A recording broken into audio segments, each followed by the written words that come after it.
Assalamualaikum warahmatullahi wabarakatuh. Selamat siang. Perkenalkan, kami dari kelompok 2 yang beranggotakan dua orang, yaitu ada Bapak Desian Putra dengan ujung NIM 65 dan saya sendiri Unesa Tuzaruzin dengan ujung NIM 11. Di sini kami akan membahas terkait non-ortogonal multiple access pada jaringan akses rekabel dengan dosen pengampu Bapak Anggrit Dewangkara Yuda Pinangkis, ST MSc. Non-orthogonal multiple access atau NOMA merupakan teknik multiple access yang memungkinkan beberapa pengguna berbagi spektrum secara simultan menggunakan perbedaan kekuatan sinyal atau kode. Tujuan dari NOMA yaitu untuk efisiensi spektrum yang lebih baik.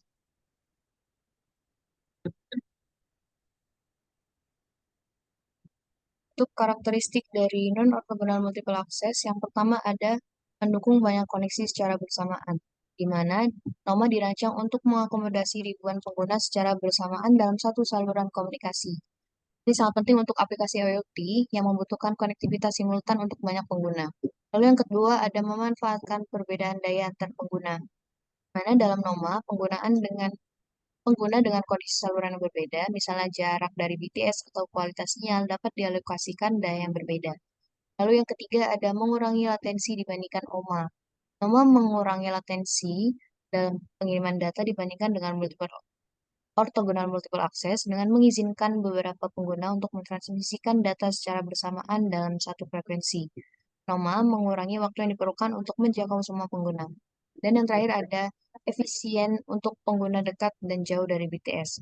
NOMA dapat memberikan layanan yang efisien baik untuk pengguna yang dekat dengan BTS maupun yang jauh.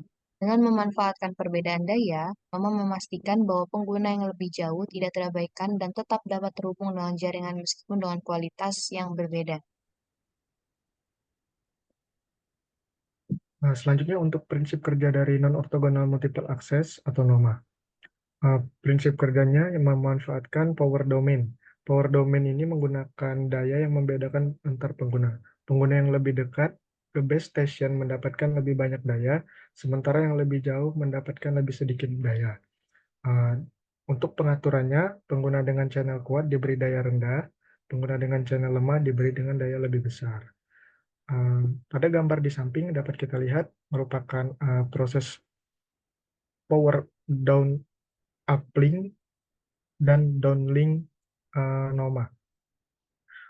Pada NOMA juga memanfaatkan SIC atau Successive Interference Cancellation. SIC ini digunakan di sisi penerima untuk memisahkan sinyal antar pengguna. Teknologi ini digunakan untuk mengurangi interferensi antar sinyal pengguna. Sinyal dari pengguna dengan daya lebih tinggi diproses terlebih dahulu, sehingga sinyal yang lebih lemah dapat dipisahkan dengan lebih baik. Nah, kemudian untuk aplikasi non-orthogonal multiple access atau NOMA, biasanya digunakan pada 5G dan beyond 5G. Lalu Internet of Things atau IoT, Smart City dan Smart Grid, kendaraan terhubung atau Vehicle to Everything. Kemudian untuk sebagai perbandingannya, non-orthogonal multiple access atau NOMA dengan orthogonal multiple access atau OMA. Pada aspek metode akses, NOMA menggunakan non-ortogonal, OMA menggunakan ortogonal. Di sini yang dimaksud dengan non-ortogonal yaitu dapat tumpang tindih, di mana dapat berbagi sumber daya seperti frekuensi yang sama, waktu yang sama. Yang membedakannya yaitu menggunakan daya pada setiap usernya, yang dibagi berdasarkan jarak maupun kekuatan dayanya. Sedangkan pada OMA menggunakan ortogonal. Ortogonal di sini tidak dapat tumpang tindih. Kemudian pada aspek pembagian sumber daya bersamaan dengan pengkodean berbeda. Dan sedangkan OMA secara terpisah, seperti pada TDMA dan FDMA. Kemudian pada aspek efisiensi spektrum, NOMA efisiensinya lebih tinggi, sedangkan pada OMA lebih rendah. Nah, pada aspek latensi, NOMA lebih rendah, sedangkan pada OMA bisa lebih tinggi. Nah, untuk aspek kompleksitas implementasi, NOMA lebih kompleks dan OMA lebih sederhana. Dan yang terakhir yaitu kapasitas sistem. NOMA meningkat di lingkungan padat, sedangkan OMA terbatas oleh alokasi yang jelas.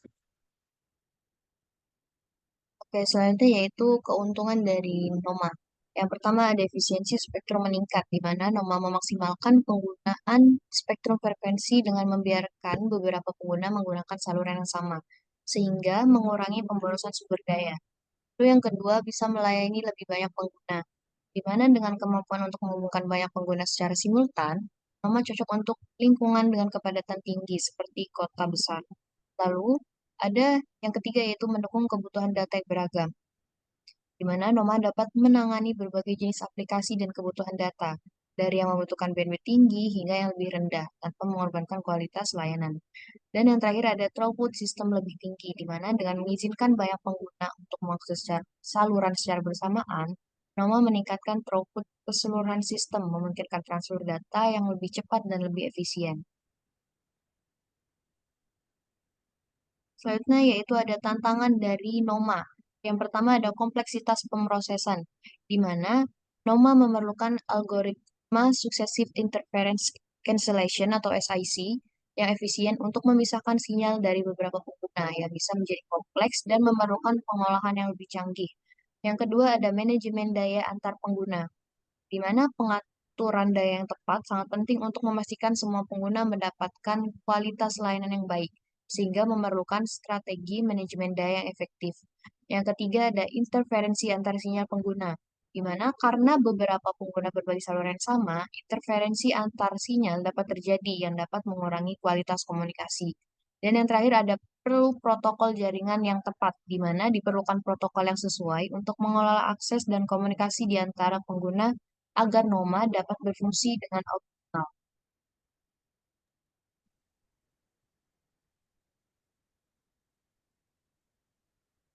Nah, baiklah, dari pemaparan materi terkait non-ortogonal multiple access, nah kesimpulan yang dapat diambil yaitu non-ortogonal multiple access atau NOMA merupakan teknologi kunci dalam jaringan nirkabel generasi baru yang mampu meningkatkan efisiensi spektrum dan mendukung konektivitas masif. Dengan prinsip kerja superposition coding dan successive interference cancellation atau SIC, NOMA memungkinkan lebih banyak pengguna berbagi sumber daya secara bersamaan, meskipun tetap menghadapi tantangan seperti kompleksitas pemrosesan dan manajemen interferensi. Secara keseluruhan, NOMA berperan penting dalam mewujudkan komunikasi masa depan, meski masih memerlukan pengembangan dan penelitian lebih lanjut untuk mencapai potensi optimalnya. Oke, mungkin itu dia presentasi dari kami. Apabila kami memiliki banyak kesalahan, kami memohon maaf. Kami ucapkan terima kasih. Wassalamualaikum warahmatullahi wabarakatuh.